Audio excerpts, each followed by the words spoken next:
Welcome back to Pikmin 2, it's the bonus video, and this video is going to be a random amalgamation of just kind of facts and trivia about the game. First off, on the title screen, it spells Pikmin 2. If you press R, it's going to spell something different. Yeah, this video really has no format to it, we're just going to be showing things off. We're going to do challenge mode, we're going to do some other stuff, the true final episode of the series. And so yes, if you press R, it does spell Nintendo, very cool. And if you wait for long enough on the title screen, something interesting is going to happen, and yes, if you wait for long enough, sometimes a Bulbmin will show up and just wreak havoc on your innocent Pikmin squad. Sometimes also, if you wait for long enough, an iridescent flint beetle will show up and they will chase him around, very cool. And one other thing about this title screen, it comes in all 4 seasons, as does the areas of the game, so right now we are in the summer, but it comes in this lovely orange shade of fall. It comes in this very cool white winter area. And it even has some nice cherry blossoms for spring, so now that we're all up to date on what our seasons are, let's just get right into the main event. Kind of weird to do this first, just because of what the format of the video is, but we're going to do challenge mode. As you can see, I have every level pink flowered, we're not going to talk about that right now. If you want to know what challenge mode is, let's just do the very first one. You can do this in 2-player as well. I don't have anyone with me, so I will in fact be doing it 1-player, but that's fine. Explorer's Cave, so challenge mode gives you a set number of Pikmin, in this case we have 50 reds. You need to get that key, as you can see over there. That is the only necessary treasure you need to get. And it gives you a set number of sprays. You have 2 Ultra Bitters, 2 Ultra Spicies. And I'm going to do something I didn't do earlier when I did challenge mode, and I'm going to actually try and get some treasure. None over there. As you can see, you have a time limit for each floor. And yeah, basically just the goal is to get through it as fast as possible, suffering minimum Pikmin losses. Get the key so you can go to the next area. Apparently I didn't get the key. No, I kind of threw it past it. I have to pick up the bottom of it. There we go. So the key is the only necessary treasure. Obviously, this is the first level, so it's just an introduction. If this goes a little short, I'll probably do another one, because this is, I guess, the main event of the video. That's why I want to do this early, just to get this out of the way. Like, if you guys came to see challenge mode, this is what it is. The geyser spawns after you get the key. I've skipped that cutscene so many times, I kind of did it automatically. But you all know what a geyser, or not a geyser, it's a hole in the ground. Even I don't know what I'm talking about. But I figure now is kind of just a good time to talk about my thoughts on the end of the series. So yeah, now the series is over. This is the final video I'll be doing. No, we even got the treasure radar sound to let us know we got all the treasure. So, it feels weird to not stop talking during this because I cut out the little saving thing in between floors in every single other video, but no, there's no saving thing here. So yeah, no, the series is over. I did have a good time with it overall. It's just that one, and the Hole of Heroes got to me, is what I would say about that. Not even like the Dream Den, just the Hole of Heroes really threw me for a loop. That dungeon is way too long. I thought the gimmick was going to be boss rush, and it turned out being just a nightmare. I did not like it at all, but, you know, we got it done. Thank you for dying, please. So I believe the treasures in this have either the same or very similar Poco amounts to the treasures in story mode. Yes, the ground has unsheathed because it's the final floor, which means that we actually need Pikmin to break that open to get the geyser. No, you actually have to pick that up. I'm trying to go for a high score. So each second you spend here is a new... Oh, thanks for the spray I don't need. Each second you spend here is going to be a 1 point, so it's worth it to get enemy corpses as long as it takes you... You know, even though it takes you 5 seconds, if it's worth $5, it's still worth it, and you can do other stuff at the same time. It doesn't matter. I'm not really one to go for high scores on this kind of thing. But yeah, anyways, no, the series has come to an end. I hate to get... I don't want to say emotional. I hate to get serious, really, because it's supposed to be a comedic thing, but, yeah, no, if you guys have stuck around this far, I'd really, really appreciate it. It's, again, the fact that, like, anyone has willingly watched these is weird to me, because I just kind of made this for my own personal enjoyment, but here we are, people are enjoying them, and, yeah, no, thanks for sticking around. I hope I wasn't too dour with the whole final episodes and whatnot. I know that, like, for some reason, the episode where I went to the Hole of Heroes and I fought the Ranging Longlegs is, like, actually a pretty popular episode for some reason. And so if my commentary was bad there, I apologize. It's just I was pretty burned out by that point. But I think after the first half of the Dream Den, I was back in action and ready to party, as it were. I like the Dream Den a decent amount. I like the Titan Dweevil fight. I already said that 15 times in the last episode, but oh yeah, by the way, we're done. That's the end of that. You all know what a dungeon looks like. Now we get our little end of dungeon report. I will assume I will have beaten my high score, because I didn't even try to get treasure on the first time. Look at that. Setting a new record over triple, and we got perfect. So there are 2 different completions you can get. There is perfect and not perfect. Perfect gives you a pink flower, as you can see I have on every single stage, and not perfect gives you a white flower. Let's do one that might have a little more difficulty. The Creator, I believe this was the first one I did, the Creator's Garden. So yes, you might be wondering why I have a pink flower on every single level, but we'll get into that later into the video, probably at the very end. I'm gonna put timestamps in the descriptions just for, like, if you want to see anything in particular I might be showing off. Yeah, I'll put timestamps in the descriptions for that. 50 blue Pikmin. We got some Wollywogs, we got some Wogs. That was almost a rough start, but he kind of stuttered himself there. Good for him. I think you're a little... I wouldn't say you're trapped. Okay, there goes our perfect. That's fine. I just wanted to show off what happens if you don't get perfect. Just in case you guys didn't know what a white flower looked like, you're about to find out. Get him, boys. Don't get crushed, please. Thank you. I gotta say, the yellow Wollywog's hitbox is, like, pretty... It's, like, bad in the wrong way. Where it's bad in, like, it's too small, and then the gray Wollywog's hitbox is bad in the way where it's, like, way too big. I'm not really sure how they managed to do that, but they did, and it's strange. Anyways, yeah, we just got some water dimples. This was the first one I did, and I did it because I wasn't actually, like, 100% positive what challenge mode even was in this game. And I remember that the fiery blowhog just spawned, like, right by that wall, and he's the one who has the key, so I got off very early with that. Got off very easy, rather. We're just fighting some water dimples. Apparently the bane of my existence. These guys are in Pikmin 3, and, like, they're so easy in that game, and I still just, like, I can't do it. Just for some reason, these guys' existence hurts me. Anyways, you guys know the drill. It's a fiery blowhog. Just throw some guys on them.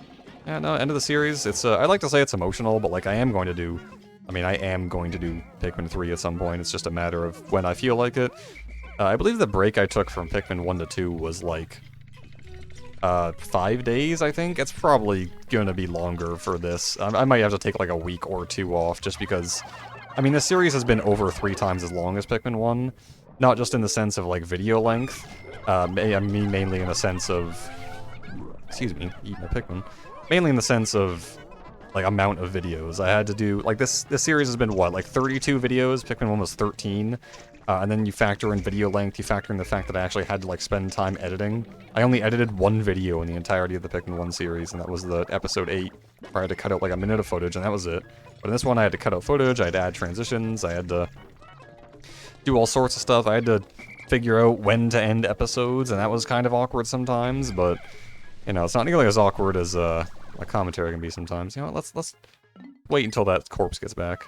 A nice clean $3. That's basically challenge mode. I really didn't want to show off, like, all the levels, because, I mean, they are just all this. Some of them feature boss fights, which is cool, but, like, I mean, that's it, really. Some of the levels are pretty unique, but I'm not gonna, like, do all of them or anything. Just show off what it's like. If you want a full walkthrough, there are definitely other people who can do it. Look, I beat my high score, I didn't get perfect. It doesn't even give you the white flower, because I already got perfect. Save the game, and let's go back into the normal game to show off various things that I find interesting. So let's go there. So I'm here in the Wistful Wild. This is one of the strangest things I did in this game. Here on day 31, there are some new creatures near the Hole of Heroes. These guys are called Ujadani. Let's go over there and fight them. They die in one hit. They sometimes release poison when they're hit, which is why I brought white Pikmin. And they give you a ton of sprays and nectar. These guys are only present starting on day 31, every 30 days after that. So day 31, 61, 91, etc. I don't know why these guys are here. They're not in the Piklopedia. They only have an entry on, like, the Pikmin wiki. I don't know how you would, like, figure out that these things are here or that they exist, because they're so, like, they only exist on specific days. But they're really weird. They don't really fight back, as you can see. They have the same... I mean, the fact that they have one hit point and they have the same, like, breaking sound as rocks where you get nectar from makes me think these are basically just, like, retextured rocks to give sprays and nectar. But yeah, they show up here near the Hole of Heroes, and they also show up... You guys can do that. They also show up over here near the Dream Den. These are the only two places they show up in the entire game, or even in the entire series. Very, very strange enemy. But yeah, that's the Ujadani. Let's move on to the next interesting thing. Hi, I'm here in the Perplexing Pool. After day 30, there are a couple interesting things that happen. First off, we're gonna get out a small number of yellow Pikmin. Ooh, what do you think that means? So after day 30, go stand on this little circle right here, and... it's Beady Longlegs. Why is he here?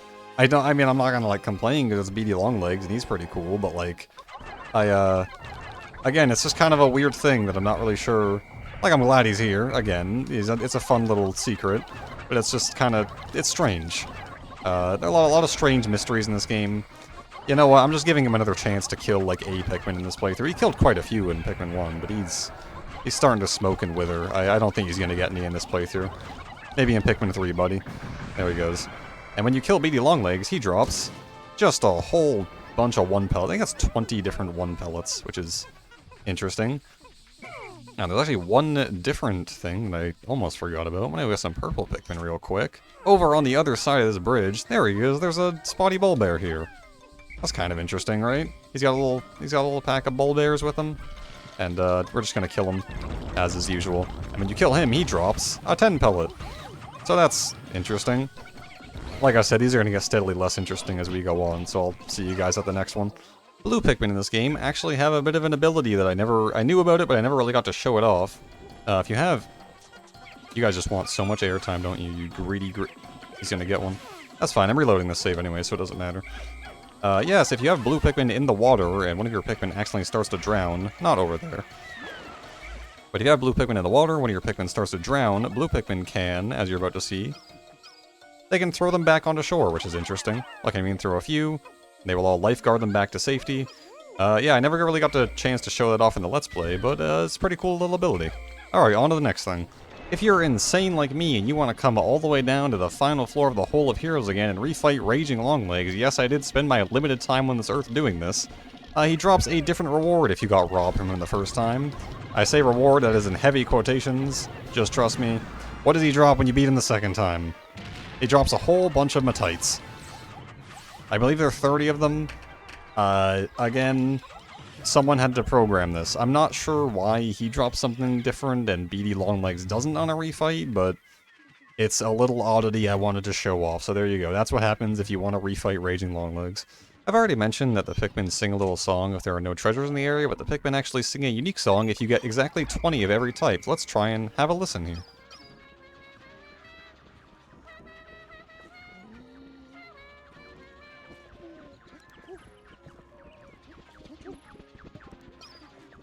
Sorry, this Gatling Groink wants to interrupt. But yeah, you guys heard it. It's pretty cute. So yeah, unique little song. I'll put the title of it in the description because I do not know it off by heart, but I do believe it is like an actual real song. So yeah, on to the next less interesting thing. The Frontier Cavern is one of 3 dungeons in the game to feature Bulbmin, the other 2 being the Submerged Castle and the Hole of Heroes. But I believe it's the only dungeon to feature simultaneously Bulbmin and swooping snitchbugs. On Sub-Level 4 you can get them, on Sub-Level 3 you can get the Bulbmin themselves.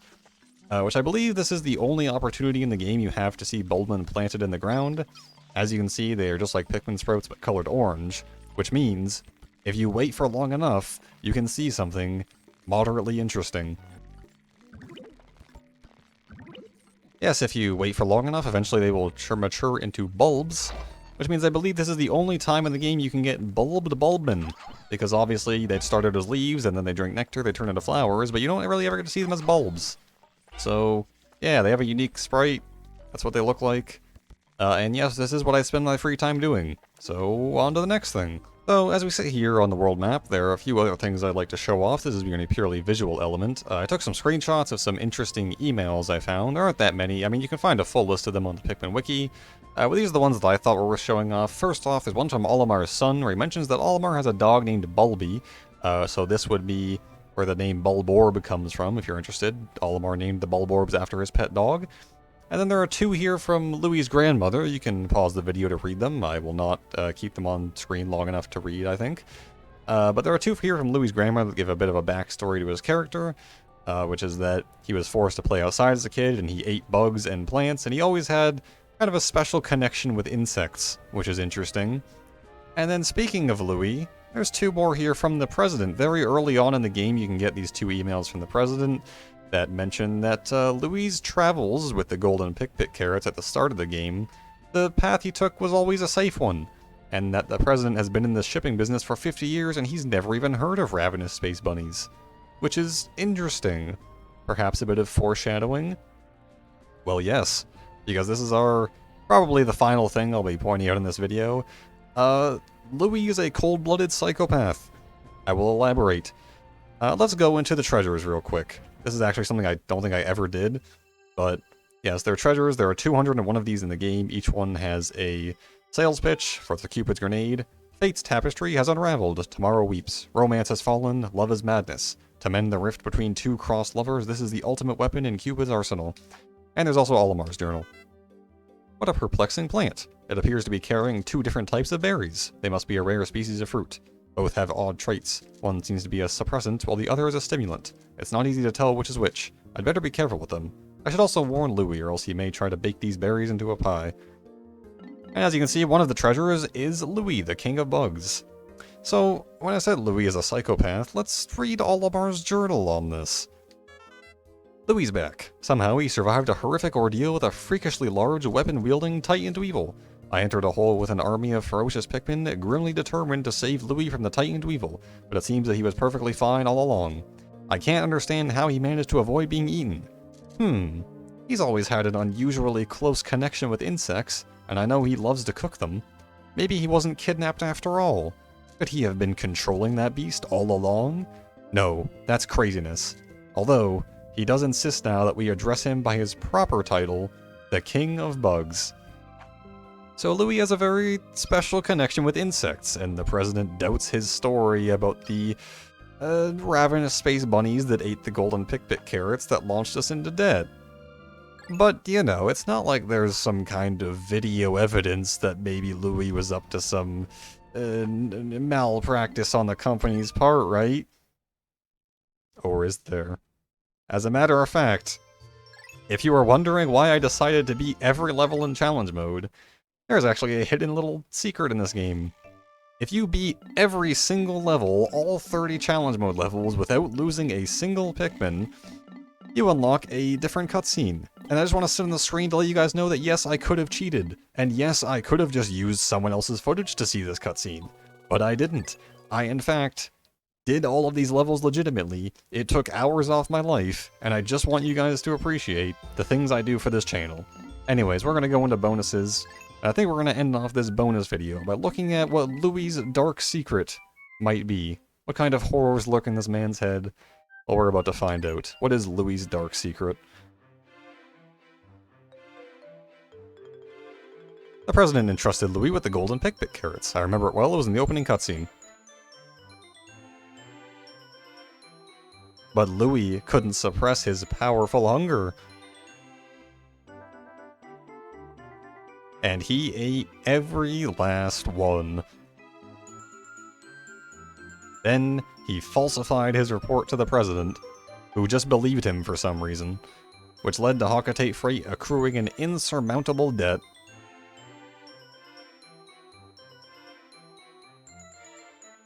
No, that's fine, Louie. I won't tell anyone. I'm not recording this for maybe like 100 people.